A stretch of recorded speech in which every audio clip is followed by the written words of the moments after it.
Menertawakan dunia persilatan. Xiao Jianghu. Audiobook, novel silat. Cerita, Jin Yong. Jilid 73. Lao Touzi menjadi gembira.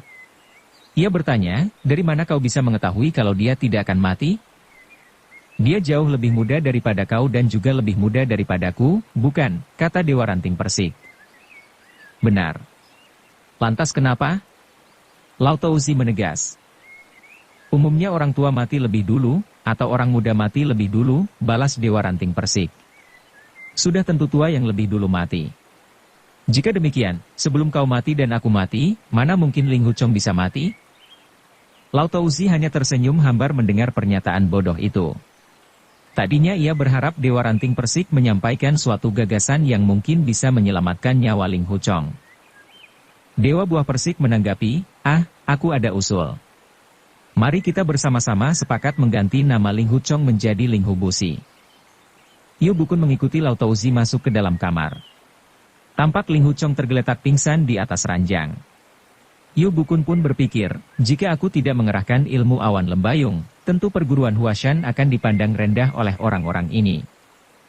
Maka, Yu Bukun segera mengerahkan tenaga dalam sambil menghadap ke arah ranjang supaya warna lembayung yang terpancar di wajahnya tidak terlihat oleh orang-orang yang ada di situ. Begitu dirasa cukup, ia kemudian menjulurkan telapak tangannya ke titik Dashui di punggung Ling Huchong. Mengingat di dalam tubuh sang murid terdapat hawa murni yang bergejolak dan mendesak penyaluran tenaga yang datang, ia pun menyalurkan tenaga secara sedikit demi sedikit. Begitu terasa adanya perlawanan dari dalam tubuh Ling Huchong, segera ia menarik tangannya sekitar 1 senti, kemudian menempelkannya lagi. Tidak lama kemudian Ling Huchong mulai siuman. Segera ia menyapa, guru juga datang kemari. Melihat bagaimana Yu Bukun membangunkan Ling Huchong dari pingsan tanpa mengeluarkan banyak tenaga membuat kagum Lao Touzi dan kedua temannya. Yu Bukun sendiri merasa tempat tersebut sangat misterius sehingga memutuskan untuk segera pergi. Lagi pula keadaan sang istri dan para murid di kapal juga bisa jadi terancam bahaya. Maka, ia pun berkata sambil memberi hormat, terima kasih banyak atas kebaikan tuan-tuan kepada kami, guru dan murid. Sekarang izinkan kami berdua mohon pamit. Baiklah, jawab Lao Touzi. Kesehatan Tuan Muda Linghu terganggu dan kami tidak dapat memberi perawatan yang baik. Mungkin keadaan Tuan Muda Linghu akan lebih baik jika bersama Tuan Yu. Sungguh kami sudah berbuat sangat tidak sopan. Harap kalian sudi memberi maaf. Tuan sungguh merendahkan diri, kata Yu Bukun. Mendadak ia tertegun melihat sepasang mata yang berkilat-kilat milik lelaki berkopiah lancip di dalam kamar yang remang-remang. Ia pun bertanya sambil memberi hormat, kalau boleh tahu, siapakah nama sobat yang terhormat ini?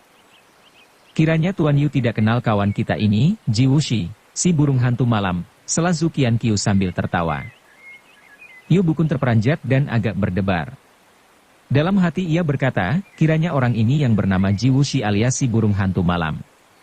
Konon dia mempunyai keajaiban pembawaan sejak lahir, yaitu matanya bisa memandang jelas di malam hari bagaikan siang.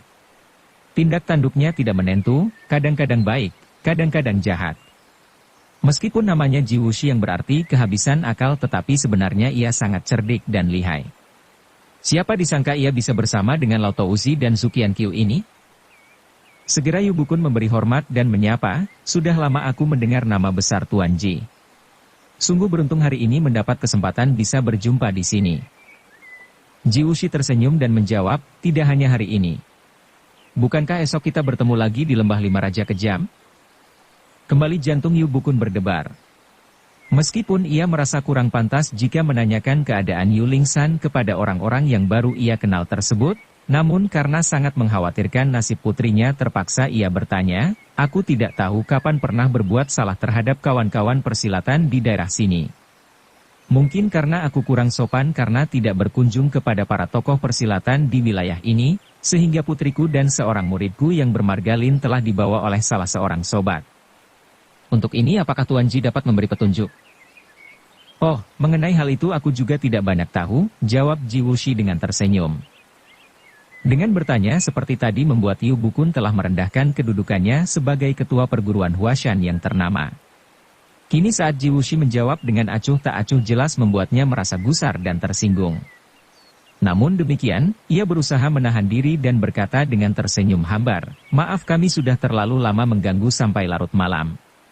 Sekarang kami mohon pamit."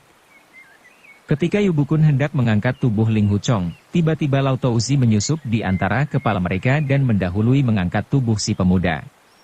Orang bertubuh cebol bulat itu berkata, "Akulah yang mengundang Tuan Muda Ling Hu ke sini. Sudah seharusnya aku pula yang mengantarnya pulang."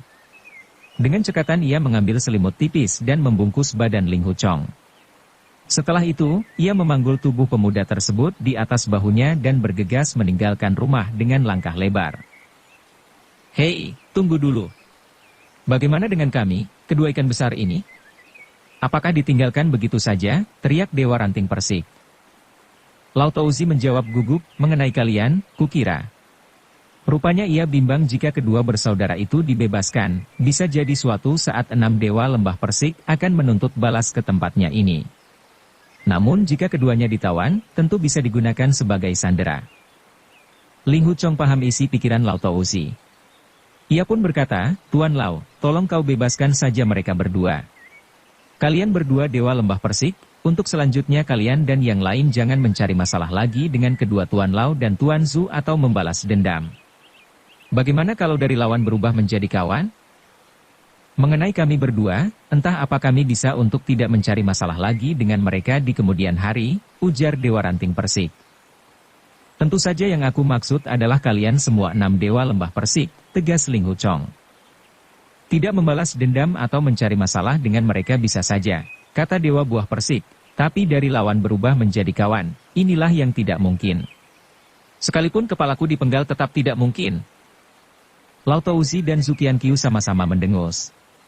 Mereka berpikir, kalau saja tidak memandang Tuan Muda Ling Hu, mana kami sudi mengurusi kalian? Memangnya kalian pikir kami, leluhur tua Sungai Kuning, takut kepada 6 dewa lembah Persik?" Ling Huchong bertanya kepada Dewa Buah Persik, "Apa sebabnya?" 6 dewa lembah Persik memang tidak punya dendam atau permusuhan dengan leluhur tua Sungai Kuning. Mereka berdua bukan musuh kami. Maka, kalau dikatakan mengubah dari lawan menjadi kawan jelas tidak tepat, bukan? Mendengar jawaban seenaknya tetapi masuk akal itu membuat semua orang bergelak tawa. Zhu Qianqiu membungkuk untuk kemudian membuka ikatan jala dan melepaskan kedua orang tua aneh itu. Jala tersebut terbuat dari campuran rambut manusia, benang sutra yang berasal dari ulat sutra liar, serta benang emas murni yang dianyam sedemikian rupa. Sungguh memiliki tingkat keuletan yang luar biasa. Golok pusaka atau pedang setajam apapun juga sulit untuk merusaknya.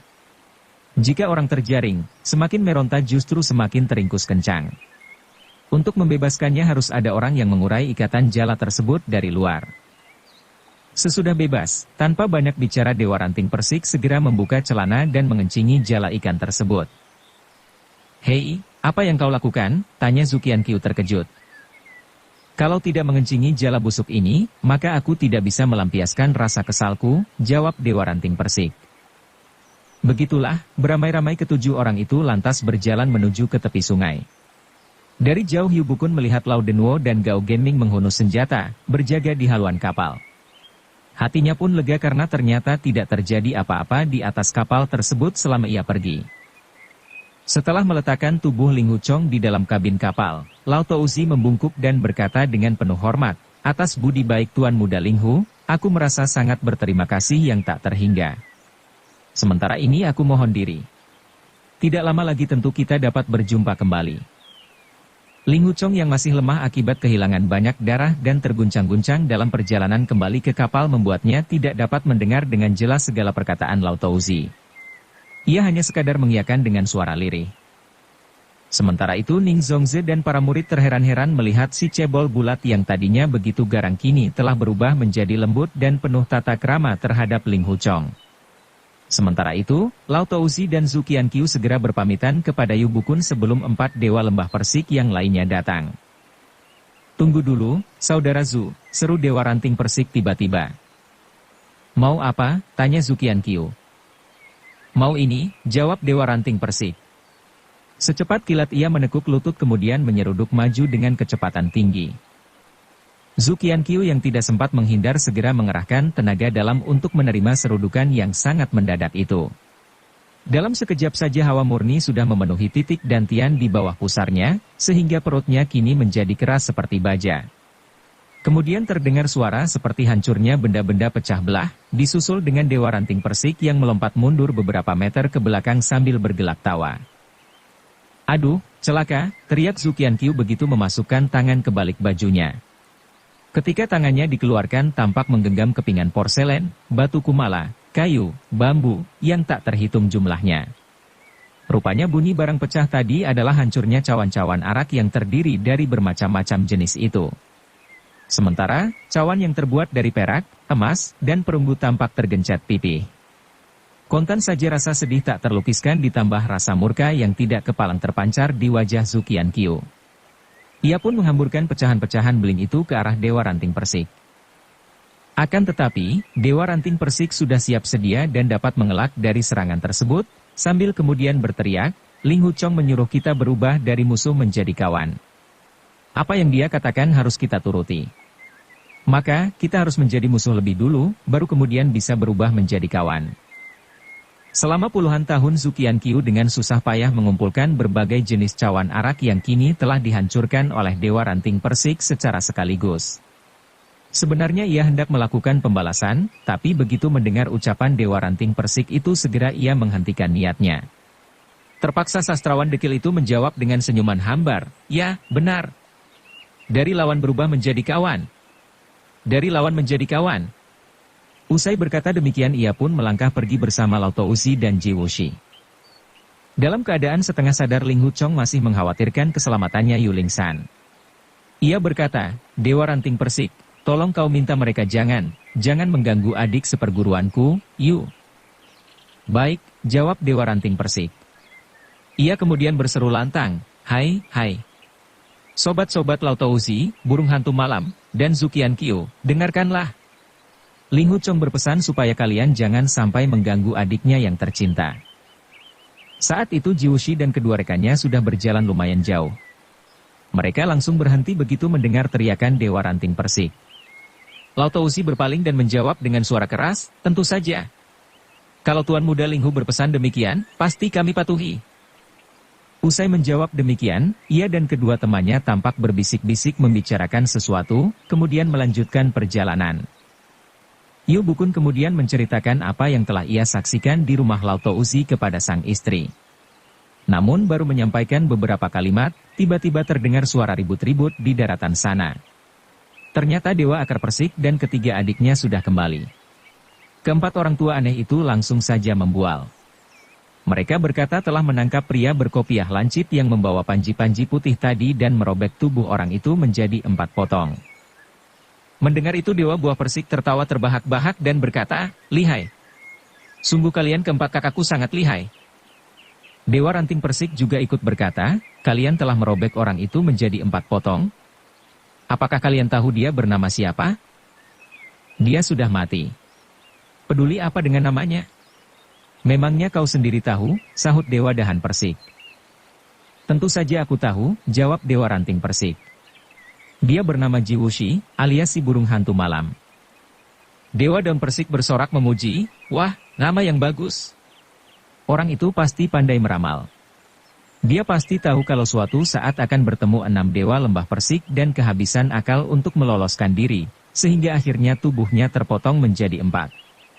Itulah sebabnya, jauh-jauh hari ia sudah memakai nama Ji Wuxi, yang artinya kehabisan akal." Ilmu kesaktian si burung hantu malam Ji Wuxi itu benar-benar lain daripada yang lain. Jarang ada bandingannya di dunia ini, kata Dewa Buah Persik. Memang benar. Ilmu kesaktiannya memang luar biasa. Sayang sekali ia bernasib sial, bertemu dengan 6 dewa lembah Persik. Jika tidak, tentu ilmu ringan tubuhnya bisa disebut nomor 1 di dunia persilatan, sahut Dewa Akar Persik. Ilmu ringan tubuhnya memang hebat. Yang lebih hebat lagi adalah ia bisa hidup kembali setelah tubuhnya kalian robek menjadi 4 potong, ujar Dewa Buah Persik sambil tersenyum mengejek. Dia bisa menggabungkan kembali potongan-potongan tubuhnya dan berjalan seperti biasa. Bahkan, ia baru saja datang kemari untuk mengobrol denganku. Dewa akar persik, dewa dahan persik, dewa daun persik, dan dewa bunga persik sadar kalau kebohongan mereka telah terbongkar. Namun mereka serentak berpura-pura memperlihatkan wajah terkejut mendengar perkataan dewa buah persik tersebut. Dewa bunga persik pun berkata, aku baru tahu kalau Jiwushi ternyata memiliki ilmu selihai itu. Ini benar-benar luar biasa. Pepatah mengatakan, jangan menilai orang dari tampangnya saja. Dalamnya laut tidak dapat diukur. Sungguh mengagumkan. Sungguh mengagumkan. Dewa dahan persik menanggapi, aku pernah dengar ada ilmu yang bisa menggabungkan tubuh yang telah terpotong seperti sedia kala dan kembali bisa berjalan dengan wajar. Itu namanya ilmu sakti menggabungkan potongan menjadi utuh. Konon kabarnya, ilmu sakti ini sudah punah sejak lama. Siapa sangka Jiwushi ternyata mewarisi ilmu ini? Ini sungguh ilmu langka di dunia persilatan. Menurutku jika kelak kita berjumpa lagi dengannya, sebaiknya kita menjalin pertemanan saja. Di sudut lain, Yu Bukun dan Ning Zongze sedang mengkhawatirkan nasib putri mereka yang hilang diculik orang. Bahkan, siapa pihak yang telah menculik juga tidak diketahui dengan pasti. Nama besar perguruan Huashan yang termasyur di dunia persilatan kali ini terpuruk habis-habisan di lembah Sungai Kuning. Namun demikian, pasangan suami istri itu tidak memperlihatkan rasa sedih di wajah masing-masing karena takut para murid akan ikut bersedih dan panik. Mereka juga tidak membicarakan hal-hal yang membingungkan dan hanya memperkeruh suasana, melainkan hanya memendam kegelisahan dalam hati saja. Saat itu di atas kapal yang terdengar hanyalah omong kosong 6 dewa lembah persik saling adu pendapat. 2 jam kemudian, ketika fajar hampir menyingsing, tiba-tiba terdengar suara ramai orang berjalan di daratan. Sejenak kemudian tampak 2 buah joli diusung 4 orang menuju ke tepi sungai. Salah seorang pengusung berseru, Tuan Muda Linghu memberi pesan supaya kami jangan mengganggu Nona Yu, tapi majikan kami sudah telanjur berbuat. Mohon Tuan Muda Linghu sudi memberi maaf. Setelah joli diletakkan di tanah, keempat pengusung itu memberi hormat ke arah kapal. Kemudian bergegas pergi dengan langkah cepat. Ayah, Ibu, terdengar suara Yu Lingsan dari salah satu joli. Yu Bukun dan Ning Zongze terkejut bercampur senang. Segera mereka melompat ke daratan dan membuka tirai joli. Pasangan suami istri itu sangat lega karena melihat putri mereka tampak duduk di dalam bilik usungan tersebut dalam keadaan tidak kurang suatu apa, kecuali tertotok sehingga tidak bisa berdiri. Orang yang duduk di dalam joli satu lagi sudah pasti Lin Pingxi. Yu Bukun segera menepuk titik Huan Tiao, Jis Hong, dan Wei Hong di kaki putrinya itu, kemudian bertanya, siapa orang bertubuh tinggi besar yang menculik kalian tadi malam? Raksasa itu, dia. Jawab Yu Lingsan dengan bibir berkerut seperti hendak menangis. Dengan lembut, Ning Zongze segera menggendong tubuh putrinya itu dan membawanya masuk ke dalam kabin kapal. Ia kemudian bertanya, apakah kau baik-baik saja? Mendengar suara sang ibu yang penuh kasih sayang justru membuat Yu Lingsan benar-benar menangis. Dalam hati Ning Zongze merasa khawatir. Ia berpikir, orang-orang itu bertingkah laku aneh dan mencurigakan. Shan Er berada di tangan mereka selama beberapa jam. Mungkinkah ia mengalami pelecehan? Maka, Nyonya Yu pun kembali bertanya, sebenarnya apa yang telah terjadi? Tidak apa-apa, katakanlah kepada ibu. Namun tangis Yu Lingsan justru semakin meledak. Tentu saja hal ini membuat Ning Zongze bertambah cemas. Karena di situ banyak orang, Nyonya Yu tidak berani bertanya lebih lanjut. Segera ia merebahkan putrinya itu di atas dipan dan menutupinya dengan selimut. Mendadak Yu Lingsan berkata sambil menangis, Ibu, raksasa itu telah mencaci maki aku. Ucapan putrinya itu membuat perasaan Ning Zongze sangat lega. Ia pun menanggapi dengan tersenyum, hanya dimaki orang saja apa harus begini sedih. Tapi dia juga mengangkat tangannya seperti hendak memukul aku, gerutu Yu Lingsan. Baiklah. Lain kali jika bertemu orang itu biar kita balas memaki dan menggertaknya, ujar Nyonya Yu sambil tertawa. Padahal aku tidak menjelek-jelekan kakak pertama, Lin kecil juga tidak. Tapi raksasa itu tetap saja mencak-mencak dan mengancamku. Katanya selama hidup ia paling tidak senang bila mendengar ada orang menjelek-jelekan Ling Huchong. Aku menjawab tidak. Ia berkata, bila ia marah bisa jadi orang yang tidak disukainya akan disembelih dan dimakan olehnya. Sambil berkata demikian ia menunjukkan giginya yang menyeramkan kepadaku, jawab Yuling San sambil terseduh-seduh. Benar-benar kejam, ujar Ning Zongze. Chong Er, orang tinggi besar itu siapa? Ling Huchong menjawab dengan suara lirih, yang tinggi besar itu? Aku. Saat itu Lin Pingxi yang sudah dibebaskan dari totokan oleh Hiu Bukun, tampak melangkah masuk ke dalam kabin. Ibu guru, raksasa dan biksu itu benar-benar makan daging manusia. Ini bukan omong kosong atau gertakan belaka, katanya menukas. Ning Zongze tercengang, mereka berdua benar-benar makan daging manusia. Dari mana kau tahu? Biksu itu menanyai aku tentang kitab pedang penakluk iblis. Sambil bertanya demikian, ia mengeluarkan sepotong makanan yang lantas digerogotinya dengan lahap, tutur Lin Pingxi. Ia juga meletakkan potongan makanan itu di dekat hidung saya dan bertanya apakah saya ingin mencicipinya. Ternyata yang ia makan adalah potongan tangan manusia. Hah, mengapa kau tidak cerita padaku dari tadi, teriak Yuling San. Aku khawatir kau terkejut dan ketakutan sehingga tidak berani menceritakannya kepadamu, sahut Lin Pingxi. Aku ingat sekarang, tiba-tiba Yu Bukun menyela. Mereka adalah sepasang beruang gurun utara. Apakah si raksasa berkulit putih bersih, sedangkan si biksu berkulit hitam legam? Benar sekali, jawab Yuling San. Ayah kenal mereka? Yu Bukun menggeleng, tidak, ayah tidak kenal mereka. Ayah hanya pernah mendengar cerita orang bahwa di padang pasir sebelah utara tembok besar ada dua perampok terkenal. Yang satu bernama beruang putih dan yang lain bernama beruang hitam. Seringkali mereka menghadang orang yang lewat dan merampok harta bendanya.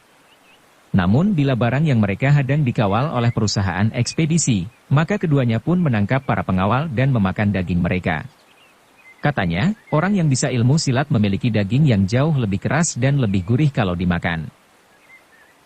Jerit Yuling San dengan perasaan ngeri. Kakak, mengapa kau bercerita hal-hal yang memuakkan seperti itu? Sungguh membuat orang ingin muntah, ujar Ning Zongze tidak setuju. Yu Bukun tersenyum.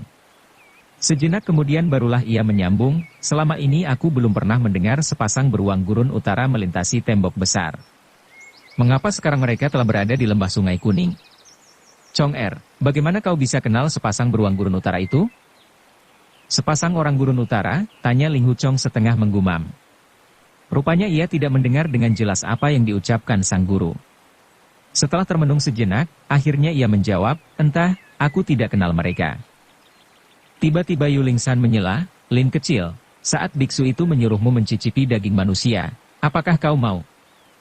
Tentu saja tidak, jawab Lin Pingxi. Syukurlah jika tidak. Kalau saja kau ikut makan, untuk selanjutnya aku tidak akan menggubrismu lagi, gerutu Yuling San. Mendadak terdengar Dewa Dahan Persik menyahut dari luar kabin, makanan yang paling lezat di dunia ini adalah daging manusia. Lin kecil diam-diam tentu sudah mencicipinya. Hanya saja ia tidak mau mengaku. Benar, kalau dia tidak mencicipi mengapa tidak bilang dari tadi? Kenapa baru sekarang menyangkal mati-matian, sahut Dewa Daun Persik menambahkan. Sejak keluarganya tertimpa bencana habis-habisan, sikap Lin Pingxi banyak berubah. Kini ia selalu berhati-hati dalam berbicara dengan siapa saja. Apa yang dikatakan kedua Dewa Lembah Persik tadi membuatnya tercengang dan tidak bisa menjawab. Nah, betul tidak, sahut Dewa Bunga Persik ikut menimpali. Dia tidak menjawab. Kalau diam berarti mengaku. Nona Yu, dia sudah memakan daging manusia tapi tidak mau mengakui. Laki-laki yang tidak jujur seperti dia mana bisa diajak menikah dan hidup bersama. Benar, bila kau menikah dengannya, kelak dia tentu main gila dengan perempuan lain. Dan bila kau bertanya, pasti dia akan menyangkal, sahut Dewa Akar Persik. Ada yang lebih celaka lagi, tambah Dewa Daun Persik. Bila kau tidur bersamanya, bagaimana kalau mendadak ia ketagihan makan daging manusia? Di tengah malam kau akan bangun karena kesakitan dan mendengar suara kriuk-kriuk. Ternyata dia sedang memakan jari-jari tanganmu. Dewa Buah Persik menyahut, Nona Yu, meskipun jari tangan dan kakimu berjumlah 20, tetapi setiap malam dia memakan sedikit demi sedikit, lama-lama pasti habis juga. Kau tidak akan mempunyai jari lagi. Sejak bertemu di puncak Gunung Huashan, 6 Dewa Lembah Persik sudah menganggap Ling Huchong sebagai teman baik. Meskipun sering berdebat hal-hal yang tidak penting, namun mereka bukanlah orang-orang dungu sama sekali.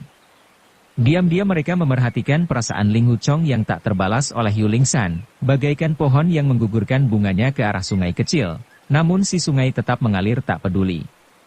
Kini begitu menemukan celah kelemahan pada ucapan Lin Pingxi, mereka langsung memanfaatkannya untuk merusak hubungan pemuda itu dengan Yu Lingsan. Omong kosong semuanya. Aku tidak mau dengar. Aku tidak mau dengar, teriak Yu Lingsan sambil menutupi telinganya. Dewa Akar Persik berkata, Nona Yu, tidak ada salahnya kalau kau ingin menikah dengan Lin kecil. Tetapi, ada suatu ilmu sakti yang harus kau pelajari. Ilmu sakti ini sangatlah penting. Kalau kau sampai lalai untuk mempelajarinya, maka aku yakin kau akan menyesal seumur hidup. Ilmu sakti macam apa itu? Mengapa begitu penting untukku? Tanya Yu Lingsan yang penasaran karena melihat Dewa Akar Persik berbicara dengan wajah bersungguh-sungguh. Ilmu tersebut adalah milik Ji Wuxi, si burung hantu malam, yang disebut ilmu sakti menggabungkan potongan menjadi utuh. Jika kelak di kemudian hari telingamu, hidungmu, jari-jari tangan dan kakimu sudah habis dimakan Lin kecil, kau tidak perlu khawatir. Cukup gunakan ilmu sakti ini maka semuanya akan beres. Kau tinggal membedah perutnya, ambil bagian-bagian tubuhmu itu dan tempelkan ke tempatnya semula. Tentu tubuhmu menjadi utuh kembali. Di tengah suara riuh omong kosong 6 Dewa Lembah Persik, kapal rombongan Huashan itu telah mengangkat sauh dan melanjutkan perjalanan menuju ke arah hilir Sungai Kuning. Saat itu fajar mulai menyingsing, kabut pagi masih menyelimuti ombak di permukaan sungai. Pikiran pun terasa segar dan bebas lepas saat memandangnya. 1 jam kemudian, matahari perlahan-lahan terbit di ufuk timur. Sinarnya yang cerah dan terpantul di permukaan sungai bagaikan ribuan ular emas yang berjalan meliuk-liuk.